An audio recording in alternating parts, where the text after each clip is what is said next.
Kung totoo ang hustisya, bakit lagi tayong nalunod sa kasinungalingan? Kung pantay tayo sa batas, bakit laging may nakaligtas kahit may bahid ng putik?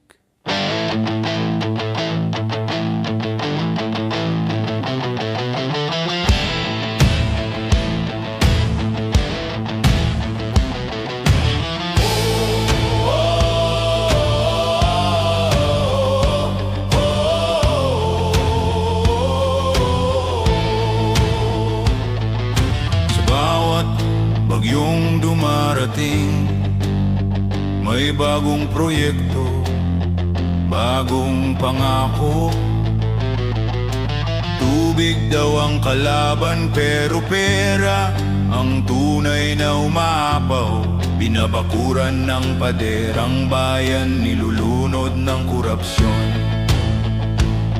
Sinasabing para sa proteksyon, pero sariling bulsa ang direksyon. Binuhos ang milyon, pero saan napunta ang semento ng solusyon? Paulit-ulit parang sirang plaka, kasaysayang nilunod sa baha. Pinipila ng daloy ng katotohanan, habang nililinis ang pangalan ng may sala. Hanggang kailan tayo lulubog sa ganitong sistema? Baha ng katotohanan, hindi nyo na kayang takpan.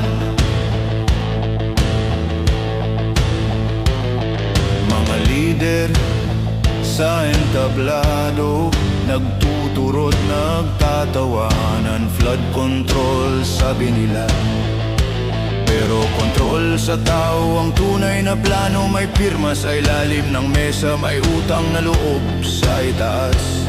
Kailan tayo titigil sa pagbulag at simulan ng magmulat ng tunay? Hindi sa bato kundi sa tapang, sa pagkakaisa ng masa. Paulit-ulit parang sirang plaka, kasi sayang nilunod sa baha. Pinipigilan ang daloy ng katotohanan, habang nililinis ang pangalan ng may sala. Hanggang kailan tayo lulubog sa ganitong sistema? Baha ng katotohanan, hindi nyo na kayang takpan.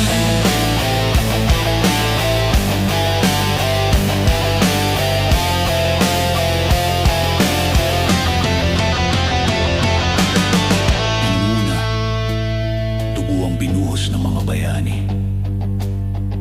Ngayon tubig ng kasinungalingan ang umaagos sa kalsada. Ang masa pagod, basang-basa, pero hindi tuluyang lalangoy sa takot. Kapag ang galit ay umabot sa leeg, kahit bulong, magiging daluyong.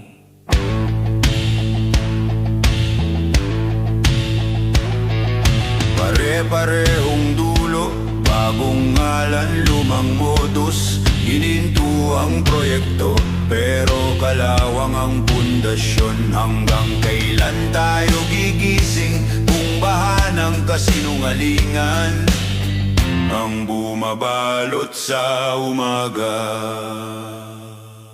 Paulit-ulit parang sirang plaka, kasaysayang nilunod sa baha. Pinipigilan ang daloy ng katotohanan, habang nililinis ang pangalan ng may sala. Hanggang kailan tayo magiging tahimik, habang nilulunod ng sistema ang bayan?